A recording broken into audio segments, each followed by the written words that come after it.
जय हिंद साथियों, मैं जयप्रकाश आप सभी का द स्टडी एक्सप्रेस पे स्वागत करता हूं। साथियों, जैसा कि आप सभी को पता है, हम अपने इस YouTube चैनल पर रेशियो एंड प्रोपोर्शन के क्लास शुरू किए थे, जिसमें मैंने आपको रेशियो एंड प्रोपोर्शन के 4 क्लास प्रोवाइड करा दिया था। आज ये हमारा, इससे पहले तो हम रेशियो पढ़ रहे थे, आज ये हमारा प्रोपोर्शन का क्लास है। प्रोपोर्शन, अगर आप प्रोपोर्शन की बात करते हैं तो प्रोपोर्शन का मतलब होता है समानुपात।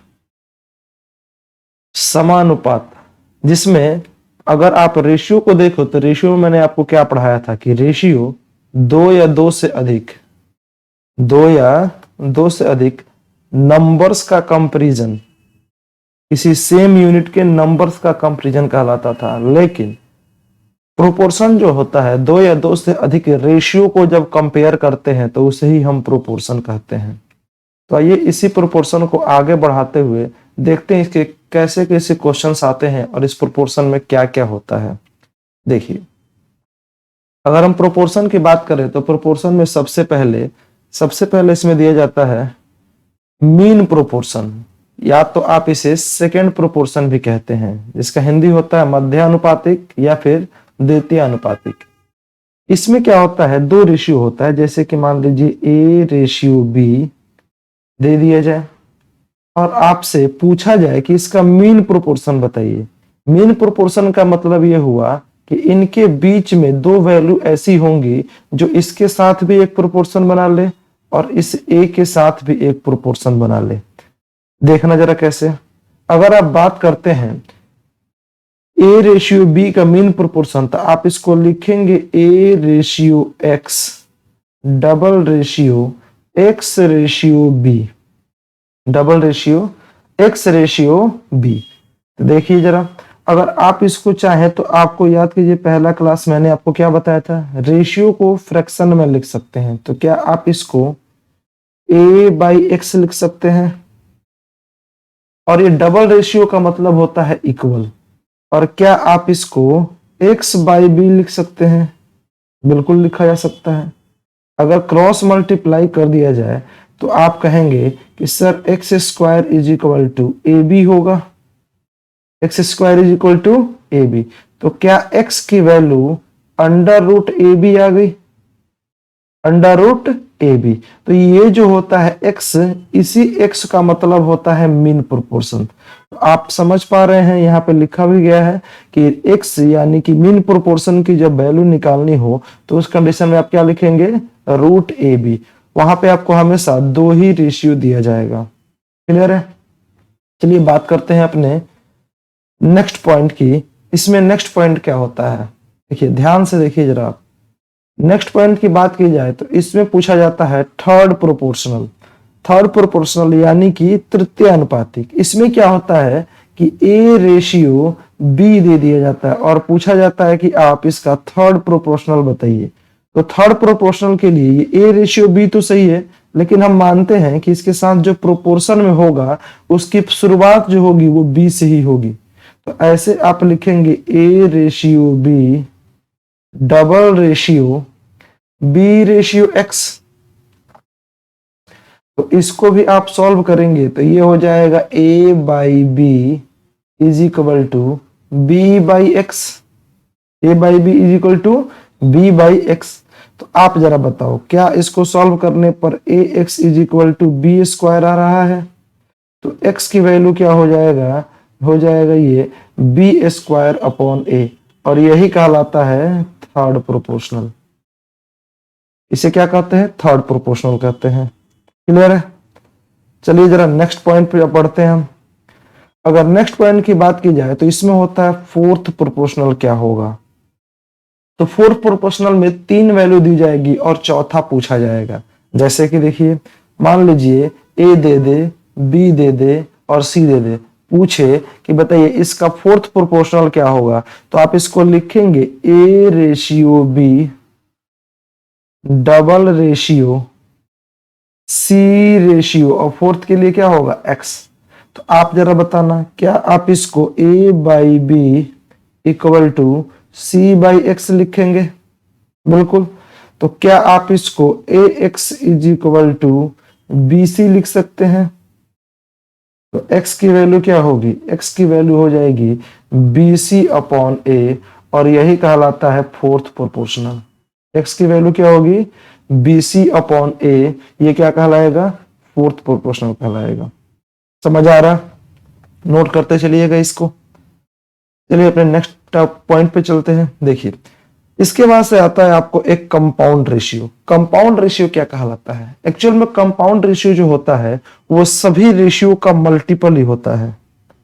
सभी रेशियो का मल्टीप्लीकेशन क्या कहलाता है, कंपाउंड रेशियो कहलाता है। जैसे कि यहां पर मान लीजिए A रेशियो B आपको दे दिया जाए, फिर आपको दे दिया जाए C रेशियो, एक मिनट,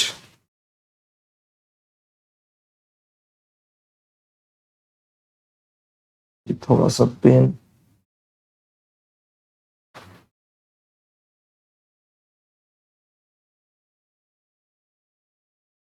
हाँ जी, ये कंपाउंड रेशियो हो गया। हाँ, एक ये तो हो गया, हाँ ठीक है। कंपाउंड रेशियो की मैं बात कर रहा था, इसमें अगर आप बात करें तो आपको दिया जा सकता है A ratio B, A ratio B, उसके बाद से मान लीजिए आपको दे दिया गया C रेशियो D, फिर आपको दे दिया गया E रेशियो F, फिर आपको दे दिया गया G रेशियो H। तो आपसे पूछा जाएगा कि बताइए आप इसका कंपाउंड रेशियो क्या होगा। तो कंपाउंड रेशियो के लिए हम क्या करते हैं, ऐसे क्वेश्चंस का मल्टीप्लाई कर देते हैं, ऐसे क्वेश्चंस का मल्टीप्लाई करते हैं। जैसे कि यहाँ A by B into C by D into E by F into G by H, ये क्या कहलाएगा जी, ये कहलाएगा इसका कंपाउंड रेशियो। ये क्या कहलाएगा इसका कंपाउंड रेशियो।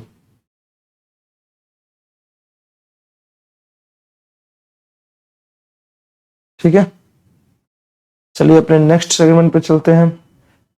यहां पे सिर्फ देखिए इसका फर्स्ट यूनिट, इसका फर्स्ट यूनिट A मल्टीप्लाई होगा C से, फिर मल्टीप्लाई होगा E से, फिर मल्टीप्लाई होगा G से, और उसके बाद से यहाँ B से D में, फिर F में, फिर G में, इस तरीके से मल्टीप्लाई कर देने पर ये क्या कहलाता है, ये कहलाता है एक तरीके का कंपाउंड रेशियो, जिसको हिंदी में यौगिक रेशियो भी कहा जाता है या फिर मिश्रित अनुपात भी कहते हैं।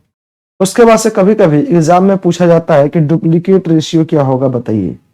डुप्लीकेट रेशियो, डुप्लीकेट रेशियो के निकालने के लिए सिंपल सा तरीका होता है, जो भी रेशियो दिया जाए, जो भी रेशियो आपको दिया जाए उसका आपको बस स्क्वायर कर देना रहता है। जैसे यहाँ पे A रेशियो B दिया जाए तो इसका डुप्लीकेट रेशियो, इसका डुप्लीकेट रेशियो आप क्या निकालेंगे, इसका डुप्लीकेट रेशियो हो जाएगा A square ratio B square. जैसे और एग्जांपल लेते हैं, जैसे मान करके चलिए आपको दे दिया गया 3:7 का डुप्लीकेट रेशियो, बताइए। तो 3:7 का डुप्लीकेट रेशियो, 3 का स्क्वायर क्या होगा 9, और 7 का स्क्वायर क्या होगा 49।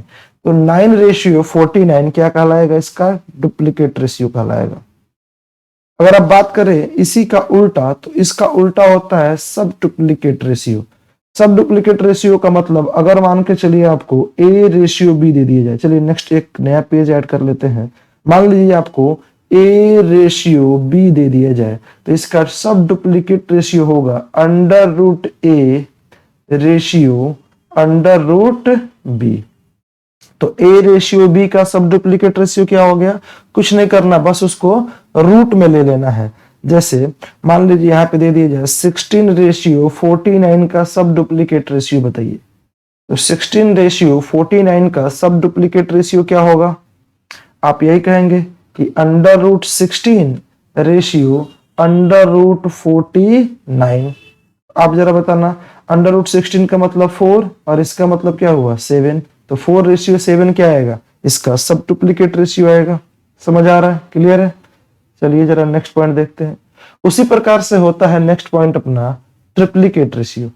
ट्रिप्लीकेट रेशियो भी सिर्फ डुप्लीकेट रेशियो की तरह ही होता है, लेकिन यहाँ पावर 2 करने के बजाय पावर 3 कर दिया जाता है। पावर 2 करने के बजाय क्या करते हैं, पावर 3 कर देते हैं। जैसे कि देखिए जरा, अगर आपको दे दिया जाए a रेशियो b और इसका आप ट्रिप्लीकेट रेशियो बनाइए तो आप कहेंगे a cube ratio b cube होगा। a cube ratio b cube इसका सब ट्रिप्लीकेट रेशियो होगा। जैसे मान लीजिए 2 रेशियो 3 दे दिया जाए तो इसका ट्रिप्लीकेट रेशियो क्या होगा? 2 का क्यूब रेशियो 3 का क्यूब।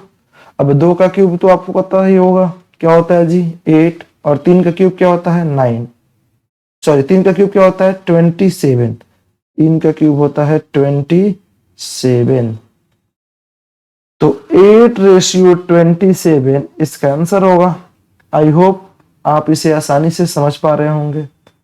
अगर आप बात करें सब ट्रिप्लीकेट रेशियो की तो इसका उल्टा हो जाता है। यहां क्यूब करते थे तो यहां अब की बार क्या करेंगे जी, क्यूब रूट करेंगे।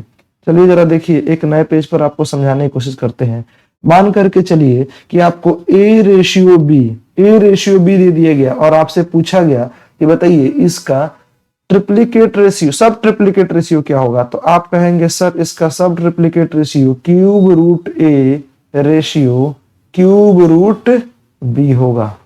एग्जाम्पल के तौर पर अगर मान लीजिए 64 रेशियो 125 दे दे और पूछे कि इसका सब ट्रिप्लीकेट क्या होगा तो आप कहेंगे cube root 64 ratio cube root 125। और 64 जानते हैं किसका क्यूब होता है, ये हो जाएगा 4 का और ये हो जाएगा 5 का।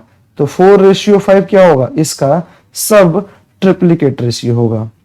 आई होप आप इसे समझ पा रहे होंगे।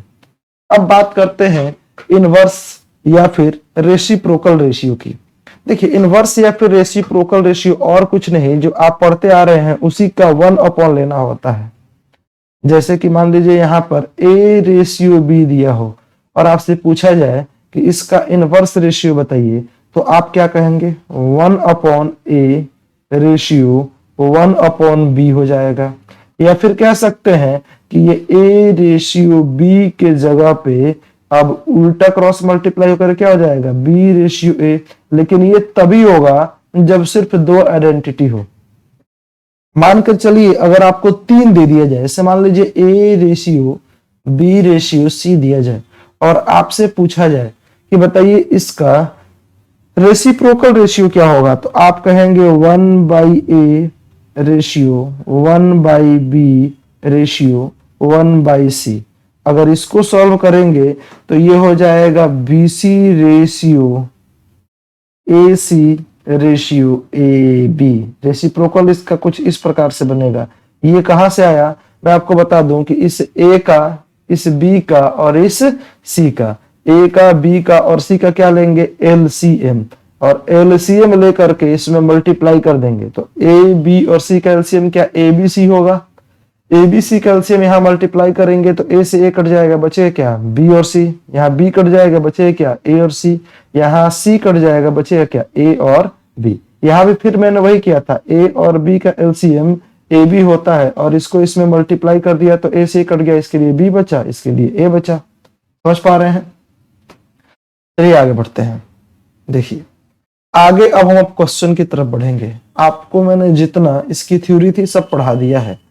अब हम क्वेश्चन की तरफ बढ़ते हैं। देखिए क्वेश्चन को कैसे हैंडल किया जाता है। यहाँ पे लिखा है कि find the fourth proportional of 24, 120 and 22। तो फोर्थ प्रोपोर्शनल के लिए मैंने आपको अभी बताया था। फोर्थ प्रोपोर्शनल के लिए क्या लिखते हैं जी? 24 upon 120 is equal to 22 upon x लिखेंगे। अरे कुछ यही होगा।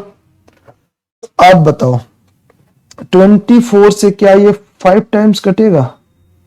x से इधर मल्टीप्लाई करेंगे तो क्या x इज इक्वल टू 110 हो गया, और 100 क्या कहलाएगा जी? 10। इसका फोर्थ प्रोपोर्शनल, तो fourth proportional 110, option number B is the right answer. I hope आप इसे समझ पाए होंगे। चलिए अपने नेक्स्ट क्वेश्चन पे चले। तो इसमें भी पूछा गया है कि फोर्थ प्रोपोर्शनल ज्ञात करें। इससे वही करेंगे, क्या करेंगे जी? 189 अपॉन 273 इक्वल में 153 अपॉन x। अब जिससे ये कट रहा है उससे हम काट लेंगे। किससे कट रहा है जी? देखते हैं, ये मेरे ख्याल से ये 3 से कट जाएगा। 3 से काटेंगे तो ये हो जाएगा कितना जी? 3 से काटते ही हो जाएगा 6 और ये हो जाएगा 3, और इसको 3 से काट लिया जाए तो ये हो जाएगा 9 और ये हो जाएगा 1। उसके बाद से किसी से कट रहा है 189, 6, 3 और ये हो जाएगा 91। 7 से कट जाएगा। 7 से अगर काटे तो 7 से काटेंगे तो ये 9 बार में और ये 13 बार में, और 9 से देखे तो 9 से ये कट जाएगा। बताइए कितने बार में? तो आप कहेंगे सर 17 टाइम्स। तो x की वैल्यू क्या हो गई? x की वैल्यू हो गई 17 इंटू 13। 17 इंटू 13 x की वैल्यू आएगी। तो अब जरा देखिए, जरा 13 7 91 1, और फिर 13 91 13 और 9 13 और 9 22 221। तो x की वैल्यू क्या आ गया? 221। 221 इज द राइट आंसर। चलिए नेक्स्ट सेगमेंट पे चलते हैं, नेक्स्ट अपने क्वेश्चन पे। देखिए इसका पूछा गया फोर्थ प्रोपोर्शन, निकाल लेंगे आप? अरे हाँ या ना, कुछ तो बोलिए। देखिए कैसे निकालेंगे जी? 12/21 इज इक्वल टू 8/x। अब देखिए 3 से कटेगा 4 टाइम्स, 3 से कटेगा 7, 4 से कट जाएगा ये 2 बार। तो बताइए x की वैल्यू कितनी आ गई? 14। ये तो और आसान था, इसमें कुछ दम ही नहीं था। समझ पाए हैं? चलिए नेक्स्ट क्वेश्चन पे। मैं सोच रहा हूँ क्यों ना अगली बार से इसमें टाइमर लगा करके आपको 30 सेकंड का समय दिया जाए, ताकि आप इसको सॉल्व करें और उसके बाद फिर मैं सॉल्व कराऊं। देखिए इस नए एप्लीकेशन में मुझे टाइमर कैसे लगाते हैं अभी पता नहीं है फिलहाल। अगले क्लास में मैं इसमें टाइमर लगाने की कोशिश करूंगा। ठीक है, चलिए बढ़ते हैं नेक्स्ट टॉपिक के क्वेश्चन की तरफ। देखिए पूछा गया कि इसका फोर्थ प्रोपोर्शन ज्ञात करें। तो फोर्थ प्रोपोर्शन अभी आपको बताया था, क्या होगा जी? 14/4√3 इक्वल टू 7√3/x। आप बताइए क्या 14x is equal to 4√3 into 7√3 होगा? बिल्कुल। तो आप कहेंगे सर ये 7 से 14 कट जाएगा 2 बार में, और 2 से ये 4 कट जाएगा 2 बार में। तो x की वैल्यू हो गई 2√3 इंटू √3। तो आप जरा बताओ, ये √3 इंटू √3 मल्टीप्लाई होकर के 3 हो जाएगा, तो क्या 2 इंटू 3 और इसकी वैल्यू 6 आ गई। देखना जरा इसका आंसर क्या होगा। 6 कौन से ऑप्शन पे है? 6 ऑप्शन नंबर बी पर है, तो B is the right answer. चलिए नेक्स्ट क्वेश्चन की तरफ बढ़ते हैं। यहाँ पे देखिए पूछा है फोर्थ प्रोपोर्शनल किसका निकालना है जी? a² minus B square, a plus B और a माइनस बी का क्या निकालना है? Fourth proportional. तो देखना ये a² minus B square upon a plus B होगा, और यहाँ पे a minus B upon x लिखा जाए। और आप सभी को पता है a² माइनस बी स्क्वायर का formula a plus B into a minus B होता है, a plus B into a minus B. तो क्या मैं इसके बदले a² माइनस बी स्क्वायर के बदले a plus B into a minus B लिखूं? और नीचे तो a प्लस बी था ही, इक्वल में क्या होगा जी? a minus B upon x. आप जरा बताइए a प्लस बी कैंसिल, ये a माइनस बी से ये a माइनस बी कैंसिल। तो क्या x की वैल्यू सिर्फ 1 बची, और 1 क्या होगा? इसका फोर्थ प्रोपोर्शनल। 1 क्या होगा जी? इसका fourth proportional, option number B. समझ पा रहे हैं? चलिए नेक्स्ट क्वेश्चन पे देखते हैं। अब इसमें पूछा गया है कि इसका थर्ड प्रोपोर्शनल ज्ञात करें। तो थर्ड प्रोपोर्शनल निकालने के लिए मैंने आपको बताया था कैसे निकालते हैं जी। देखिए जरा मैं आपको दिखाता हूं। थर्ड प्रोपोर्शनल निकालने के लिए मैंने आपको क्वेश्चन कराया था। क्वेश्चन क्या, मैंने आपको कुछ इसके फॉर्मूले कराए थे, आप एक बार वहां नजर मार लीजिए, फिर मैं आपको दिखाता हूं कैसे निकालते हैं थर्ड प्रोपोर्शनल। देखिए ये तो ट्रिप्लीकेट फिर डुप्लीकेट, ये पीछे आ जाएंगे तो ये फोर्थ प्रोपोर्शनल, यहाँ मेरे ख्याल से थर्ड प्रोपोर्शनल। देखिए थर्ड प्रोपोर्शनल निकालने के लिए मैंने क्या बताया था कि दो वैल्यू दी होगी, वैल्यू के दूसरे को हम तीसरे मतलब दूसरे रेशियो का फर्स्ट मान लेंगे, पहले रेशियो के सेकंड वैल्यू को दूसरे रेशियो का फर्स्ट वैल्यू मान लेंगे, और उसके बाद से लास्ट वाले वैल्यू को थर्ड प्रोपोर्शनल मान करके हम सॉल्व करते हैं।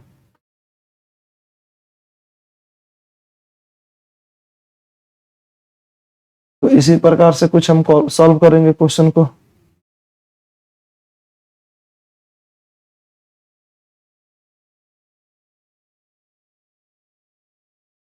रुक जाइए, मैं जरा ये लेकर के आ जाऊं, ये धीरे धीरे पेज बहुत स्लो आगे बढ़ रहा है।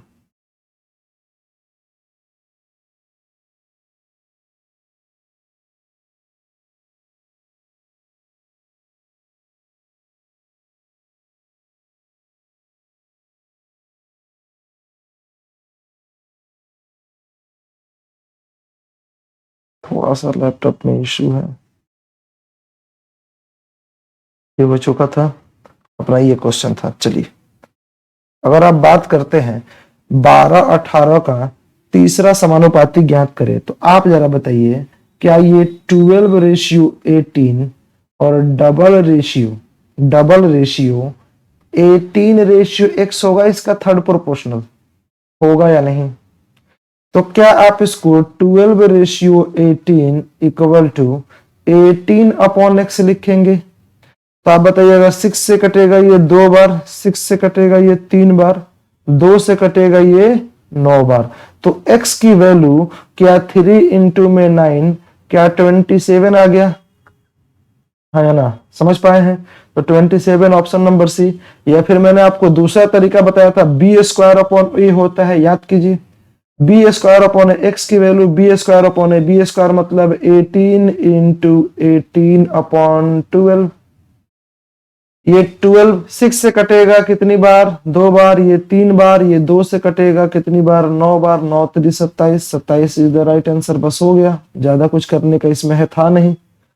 समझ पाए हैं? चलिए जरा नेक्स्ट क्वेश्चन पे चलते हैं, अपने क्वेश्चन नंबर 7 पे। इसमें बोला है कि दो संख्याएं जो दी गई हैं 1.6 और 3.6, इसका क्या निकालना है? Mean proportion. क्या निकालना है जी? मीन प्रोपोर्शन निकालना है। तो मीन प्रोपोर्शन निकालने के लिए क्या आपको पता है? x इज इक्वल टू होता है √AB। याद कीजिए, शुरुआत में ही बताया था। तो आपको मैं डायरेक्ट बोल दूं √1.6 इंटू 3.6, हाँ या ना? तो क्या आप इसको 1.6 को अंडर रूट क्या लिखेंगे बताइए? 4 इंटू 0.4। और इसको क्या आप 6 इंटू 0.6 लिखेंगे?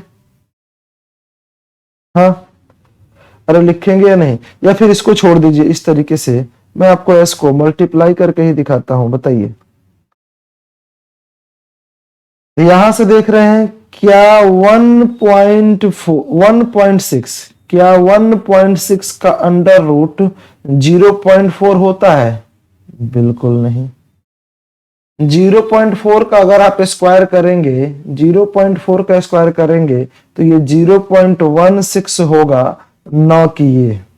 तो अब तो गड़बड़ है जी, है ना गड़बड़? तो अब बताइए कैसे इसे डील करें। देखिए, इसको डील करने के लिए आप इसको क्या करेंगे? इसको लिखेंगे √16/10 लिख सकते हैं, इनटू इसको क्या 36/10 लिख सकते हैं। अब कहेंगे हाँ सर बिल्कुल ये लिखा जा सकता है। तो बताइए जरा, क्या मैं इसको रूट 16 इंटू 36 इंटू 1/100 लिखूं? अरे हाँ या ना? अब आप जरा बताइए, क्या इस 16 के बदले बाहर 4 आएगा, इंटू इसके बदले 6 आएगा, और इसके बदले सिर्फ 1/10 आएगा। अरे आएगा या नहीं? बिल्कुल आएगा जी, समझ पा रहे हैं?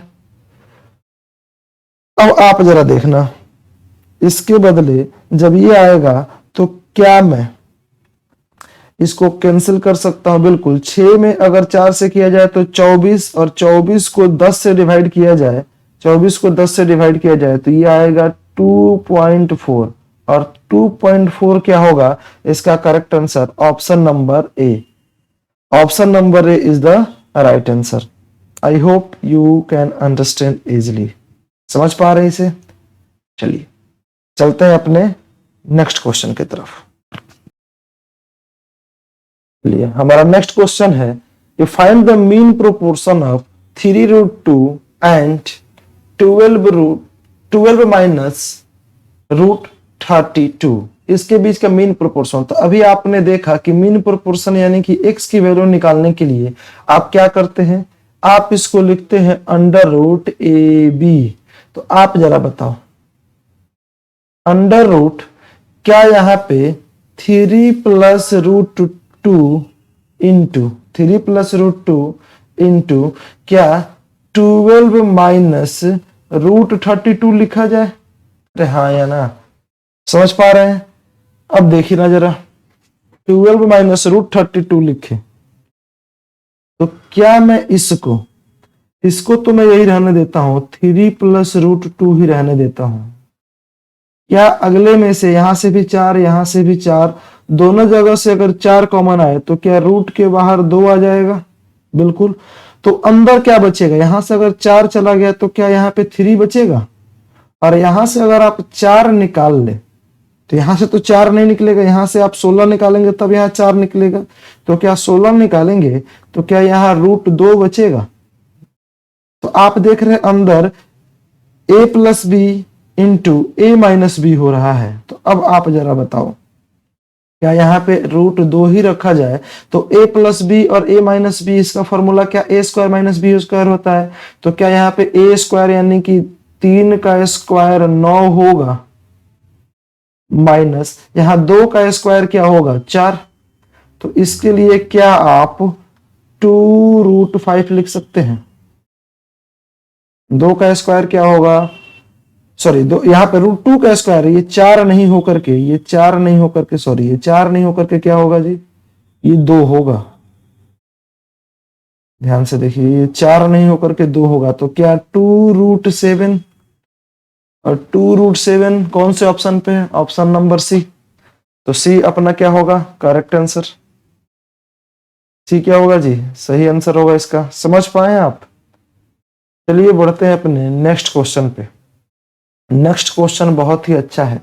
इसमें बोला गया है कि कौन सी संख्या जोड़ी जाए, कौन सी संख्या इन सभी नंबर्स में जोड़ दिया जाए जिससे क्या हो जाए जी? जिससे ये संख्याएं समानुपात में हो जाए। ऐसे क्वेश्चंस को करने के लिए एक तो आपको मैं बता दूं, यहाँ पे 6/14 इज इक्वल टू 18/38 दिखाई दे रहा है। पहले जब ऐसा क्वेश्चन आता था तो इसमें क्या करता था, इसमें ये बस इतना ही क्वेश्चन देता था और ऑप्शन के सहारे क्वेश्चन बहुत इजीली सॉल्व हो जाता था। शुरुआत में मैं यही करूंगा, उसके बाद से मैं आपको समझाऊंगा कि क्वेश्चन कैसे इसको अच्छे तरीके से डील करें। बताइए, बोला गया कि इसमें कौन सी संख्या जोड़ी जाए। तो ऑप्शन अगर ए, यहाँ पे 1 जोड़ेंगे तो ये 7 हो जाएगा, और यहाँ 1 जोड़ेंगे तो 15, यहाँ जोड़ेंगे तो ये 19, और यहाँ जोड़ेंगे तो ये 39।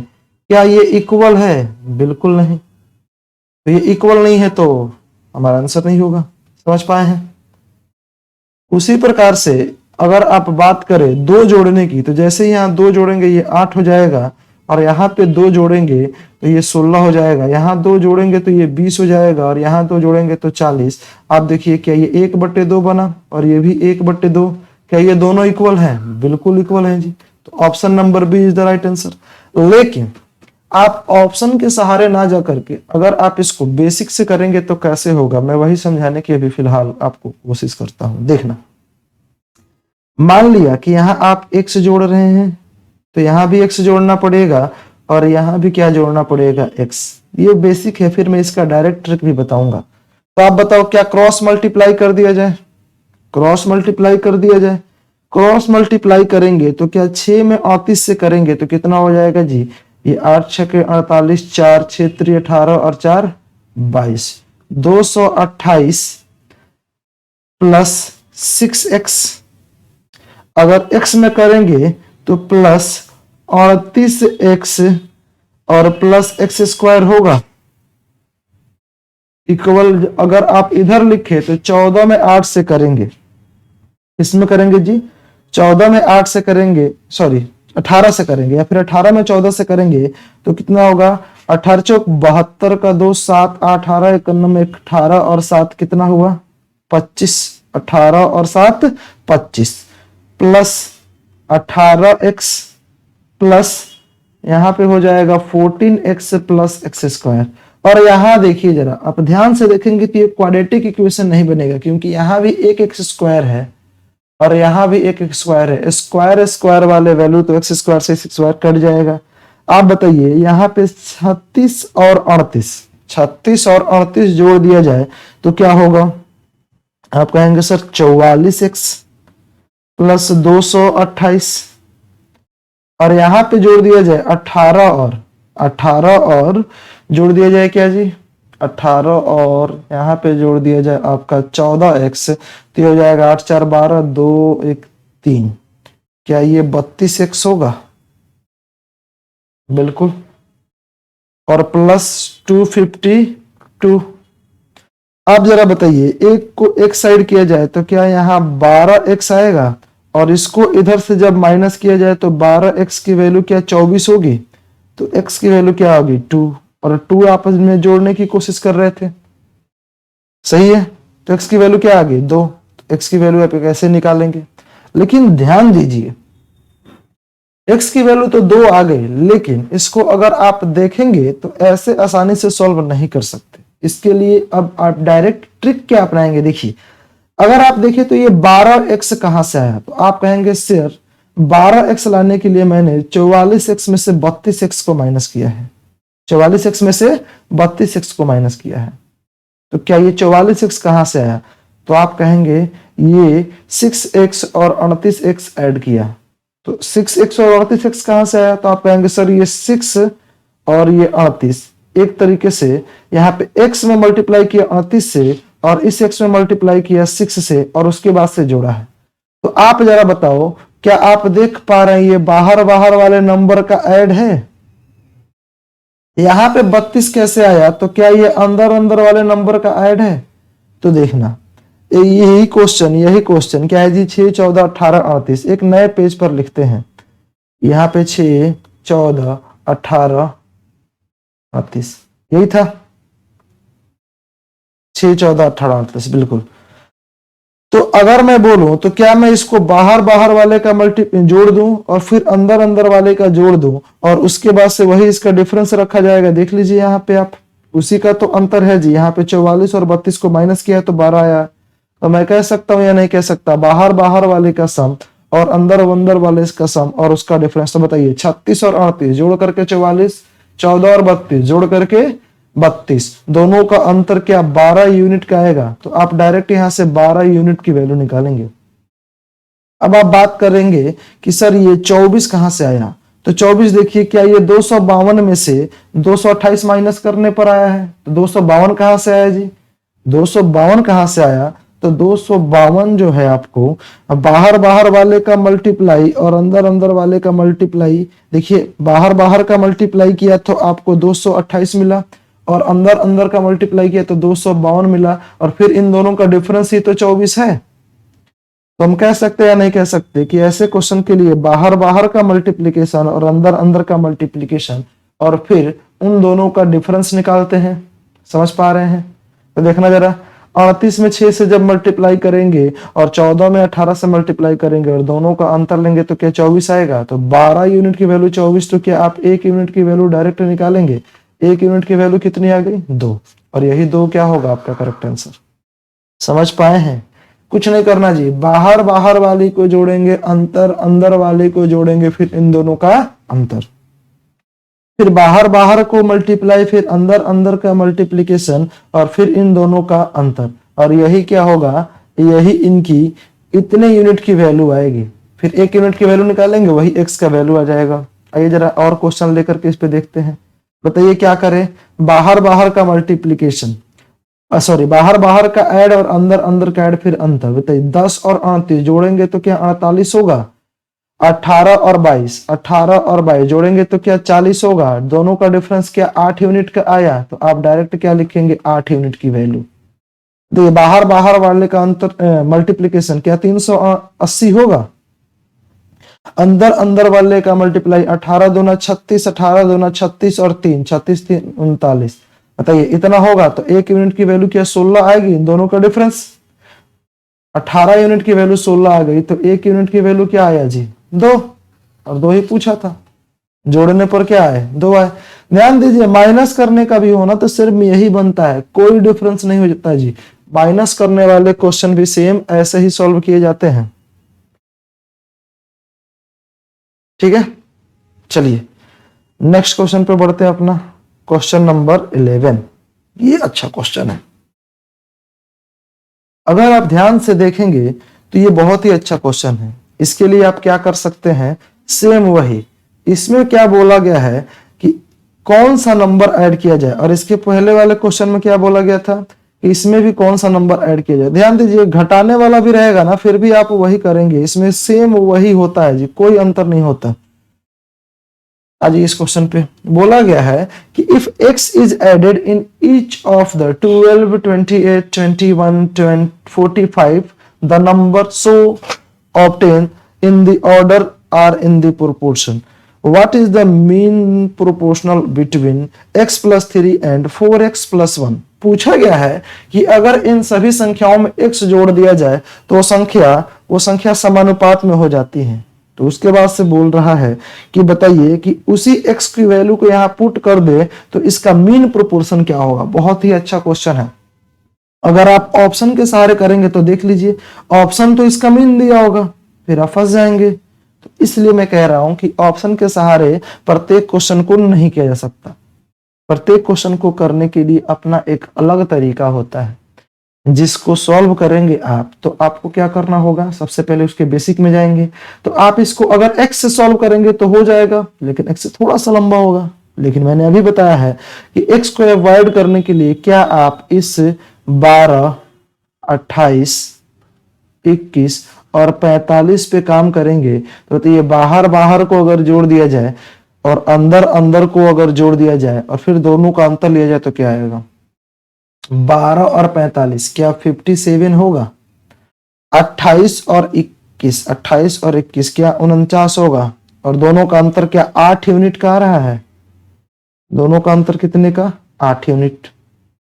अब आइए अगर बाहर बाहर का मल्टीप्लाई कर दिया जाए, 45 और 12 से मल्टीप्लाई कर दिया जाए तो 450 और 90, 450 और 90 अगर जोड़ दिया जाए तो ये हो जाएगा आपका 540। बिल्कुल। और इसको अगर मल्टीप्लाई कर दिया जाए तो 560 और 28, 560 और 28 क्या 588 आएगा, 588 आएगा। दोनों का अंतर क्या 48 यूनिट का आ रहा है। दोनों का डिफरेंस कितने का आ रहा है जी 48 यूनिट। निगेटिव पॉजिटिव नहीं देखना, कौन बड़ा हो रहा है कौन छोटा हो रहा है देखना ही नहीं है, बस आपको डिफरेंस देखना है। तो बताइए एक यूनिट की वैल्यू क्या आएगी। आप कहेंगे सर एक यूनिट की वैल्यू क्या होगी, एक यूनिट की वैल्यू 6। लेकिन यही क्वेश्चन नहीं रुकता, क्वेश्चन आगे बढ़ गया।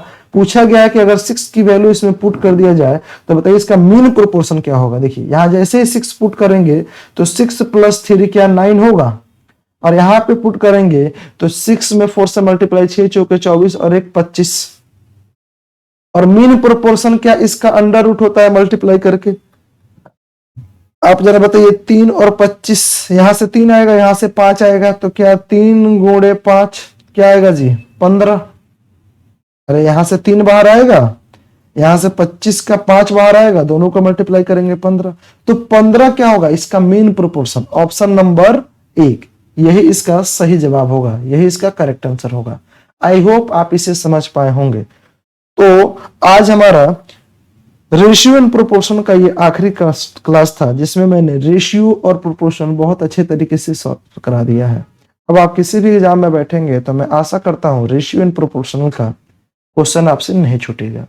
हमारा जो नेक्स्ट क्लास होगा, मैं सोच रहा हूं कि क्यों ना आपको परसेंटेज करा दिया जाए, क्योंकि परसेंटेज के बाद आप जो भी टॉपिक पढ़ेंगे सब लगभग इसके अगर परसेंटेज वाले क्वेश्चन दे तो उसमें इंक्लूड कर ही दिया जाता है। इसलिए मैं सोच रहा हूं नेक्स्ट क्लास आएगा उसमें परसेंटेज का बेसिक कुछ बता दिया जाए। परसेंटेज का बेसिक जानेंगे और उसके बाद से हम आगे उसको डीप में 4-5 अगले क्लासेस में उसको पूरे अच्छे तरीके से सॉल्व करेंगे। तो मिलते हैं अपने नेक्स्ट क्लास में, तब तक के लिए बाय बाय।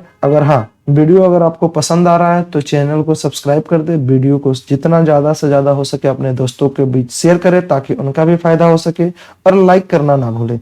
मिलते हैं अपने नेक्स्ट क्लास में। Thank you.